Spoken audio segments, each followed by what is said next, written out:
안녕하세요. 상식이 돈이 되는 지식소클 크리스티입니다. 한국인은 돈 내고 물 마셔라. 일본 오사카의 유명 초밥 체인점은 이런 말도 안 되는 혐한 차별을 저질렀습니다. 일본어, 중국어, 영어 안내판엔 없는 물값을 한국어 안내판에만 한 잔에 약 180엔이라고 떡하니 표기해놨죠. 사실 일본의 혐한 발언과 차별들은 이번 사건에만 있었던 것은 아닙니다. 과거서부터 한국을 향한 혐오의 감정을 많이 보여줬었는데요. 최근 들어 한일 양국 사이의 관계가 냉각된 이유도 있지만 전문가들은 일본이 한국에 대한 혐오가 질투와 열등감에서 기인한 것이라고 합니다. 도대체 일본은 왜 이렇게 한국을 향해 혐오의 감정을 보여주며 질투하는 걸까요? 영상 시작 전 좋아요와 구독하기 부탁드립니다. 전 세계가 인정하는 가치 투자자 워렌 버핏이 인정한 바로 그 책, 오른쪽 버튼을 눌러보세요. 현재 일본의 우경화는 심각한 수준으로 치닫고 동시에 한국인을 혐오하는 사람들이 많아지고 있는데요. 일본은 한때나마 세계 2위의 경제대국이었던 시절을 잊지 못하고 경쟁 상대로 생각지도 않았던 한국이 발전해 일본을 넘어선 모습을 보며 자부심이 열등감으로 변해버렸기 때문입니다. 한마디로 배알이 꼴리는 거죠. 지금 전 세계는 K-팝부터 K-뷰티, K-무비, K-의료까지 수많은 분야에서 한국에 열광하고 있으니 부러움과 동시에 자괴감에 빠졌고 그것을 혐한으로 표현했습니다. 여기에 지난 7월 뉴욕타임즈는 홍콩에 있던 디지털 뉴스 거점을 도쿄가 아닌 서울로 이전했는데요. 일본의 민영방송사 네트워크인 NNN은 지난 16일 뉴욕타임즈가 홍콩에 있던 디지털 뉴스 거점을 홍콩 국가보안법을 이유로 서울로 이전하기로 했다는 소식을 속보로 전했습니다. 아나운서가 뉴스를 전하자 해당 보도 프로그램의 진행자는 서울입니까? 라고 질문을 했고 한 패널은 놀랐습니다 라는 반응을 보였습니다. 진행자가 다시 도쿄가 아니네요 라고 재차 확인하자 패널은 도쿄로 왔으면 좋았을 텐데요 라고 아쉬움을 표현했습니다. 일본은 뉴욕타임스가 서울로 이전하는 이유 3가지 중 2가지만 전하고 나머지 하나인 독립된 언론은 언급하지 않았는데요. 일본의 언론 자유도가 한국보다 떨어진다는 사실을 이미 전 세계가 알고 있는데 그 사실을 인정하지 못하고 숨기고 싶다는 일본 내부의 분위기가 드러난 것이죠. 한편 한국자생식물원에 영원한 속죄라는 조형물이 설치됐습니다. 공식적으로 어떤 특정인을 지칭하지 않았음에도 일본 정부는 사죄를 한 남자가 아베 일본 총리라면 한일 관계에 결정적 영향을 미치게 될 거라는 겁박성 발언을 했습니다. 심지어 우익 언론 산케이에선 한국에 대해 지독한 나라라고 맹비난을 하며 격한 반응을 보이고 있습니다. 실제로 일본인 84%가 이미 2차 세계대전에 대한 사과를 했기 때문에 죄의식을 느낄 필요가 없다고 생각한다는 설문조사 결과도 있었는데요. 이에 2015년 독일 메르켈 총리는 아베 면전에서 이런 일본의 생각 없는 역사인식을 겨냥해 과거를 마주하고 전범 역사를 사죄해야 한다며 비판했습니다. 이렇게 일본의 나쁘끄러운 과거를 전 세계가 지적하고 있음에도 한국 강제징용 피해자들에게 사죄 한마디가 없습니다. 직접 눈을 가린 그 손을 내려 세상을 본다면 그 빳빳한 목이 숙여질 수 있을 텐데 눈을 뜰 용기가 나지 않는다면 한국인의 불닭맛으로 참교육을 시켜줘야겠죠? 4일 자정을 기점으로 일본 강제징용 기업의 국내 자산에 대해 우리 법원이 언제라도 현금화 조치를 할 수 있게 됐습니다. 드디어 전범 기업들의 자산을 매각해 피해자들을 위한 의미 있는 발걸음을 내딛게 된 건데요.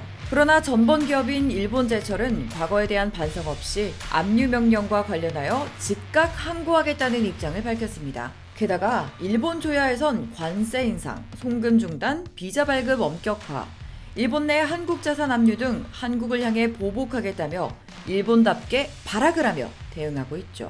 그 보복이 과연 먹힐까요? 아니요. 이제 한국도 호락호락한 상태가 아닙니다. 한국은 눈에는 눈, 이에는 이처럼 상호주의 원칙을 내세우고 있거든요. 그러니 일본이 보복 행위를 한다면 이에 상응하는 조치를 취하겠다는 겁니다.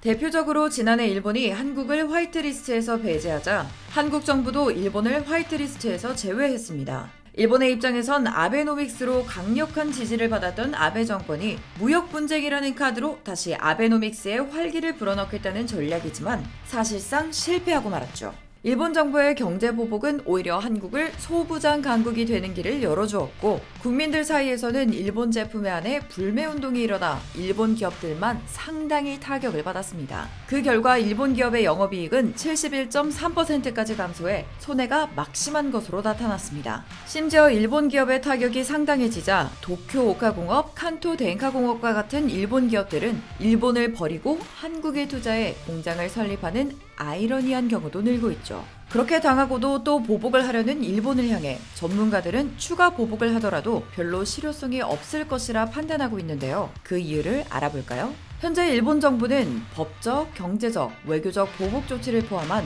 두 자릿수 이상의 보복 조치를 준비 중이라고 밝혔습니다. 외교적 조치로는 비자 발급 제한, 주한 일본 대사 귀국 조치 등이 꼽히고, 경제적 보복 조치로는 일본의 의존도가 높은 품목을 다시 선정해 수출 규제를 강화하는 것으로 예상됩니다. 하지만 일본이 이런 대응 조치를 꺼내들기는 사실상 어려워 보입니다. 외교적 보복 조치는 코로나19 사태로 양국 간의 왕래가 거의 없어 효과가 미미할 것이고, 경제적 보복은 일본에도 피해가 갈 수 있기 때문이죠. 무엇보다도 이미 일본 내 전문가들 사이에서도 일본의 새로운 보복 조치의 효과가 거의 없을 것이라고 생각한다고 합니다.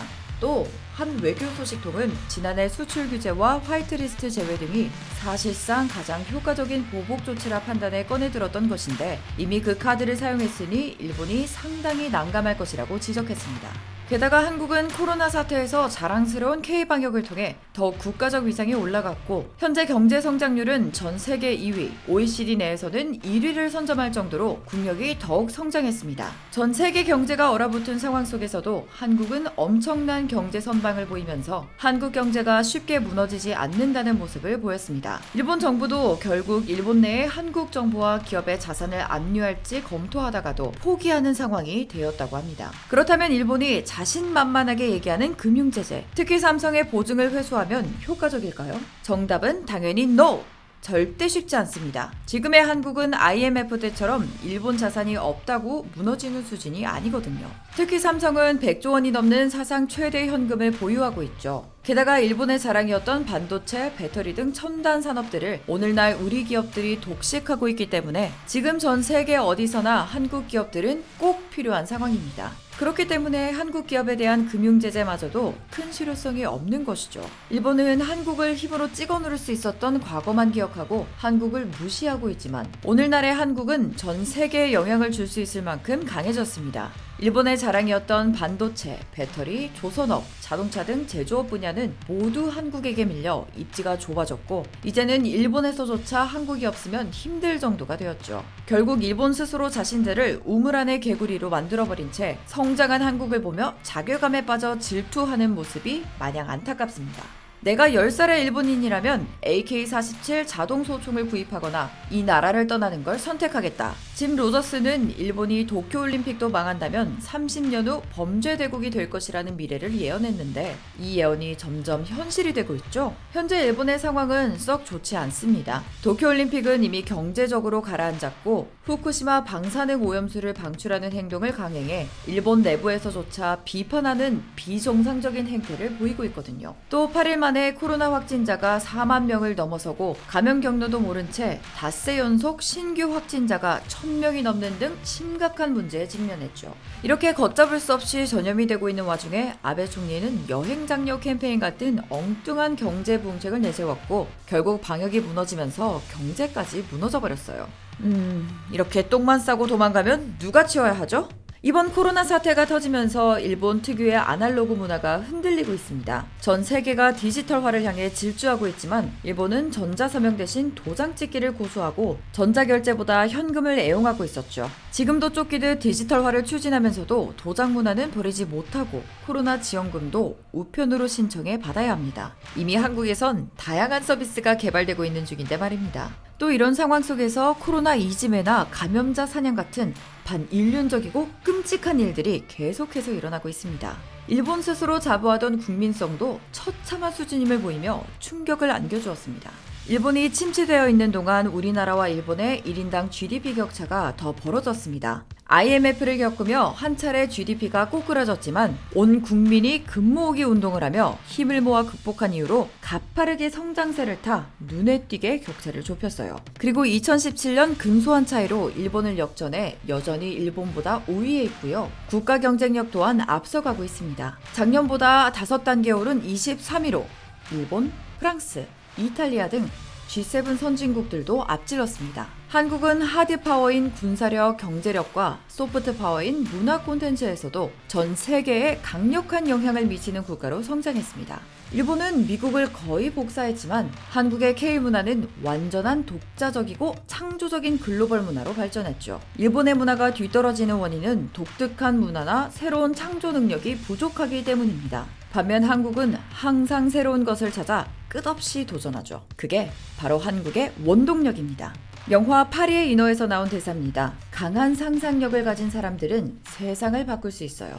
한국인은 끊임없는 노력과 강한 상상력으로 안주하고 있는 일본을 이겼습니다. 그리고 한국의 문화를 전 세계에 알리고 있죠. 끊임없이 한국에 대해 혐한 발언을 이어온 일본은 한국의 K-방역을 배워야 함에도 불구하고 괜한 고집을 부리다가 코로나 관련 정책에서 실패했고요. 또 한국에 대한 수출 규제는 오히려 일본 스스로에게 경제적으로 막대한 피해를 입힌 부메랑이 되어 돌아왔습니다. 이제 정말 일본 정부는 자신의 잘못을 마주보고 또 부족한 부분을 파악하려는 마음가짐이 가장 중요한 요소인 것 같습니다. 이렇게 한국의 영향력이 모든 분야에서 날로 커지고 있는 지금 일본도 얼른 이 사실을 깨닫고 본인들의 잘못을 반성해야 한다고 생각하시지 않나요? 이와 관련된 여러분의 다양한 의견 댓글로 남겨주세요. 혹시 주식하시나요? 세계 1위 투자가 워렌 버핏도 극찬한 한국의 급등 종목 발굴 사이트 다트 궁금하지 않으신가요?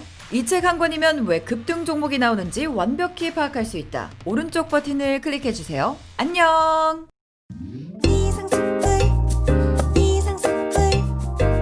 주식을 모르면 이상스쿨. 주식 모르니? 이상스쿨.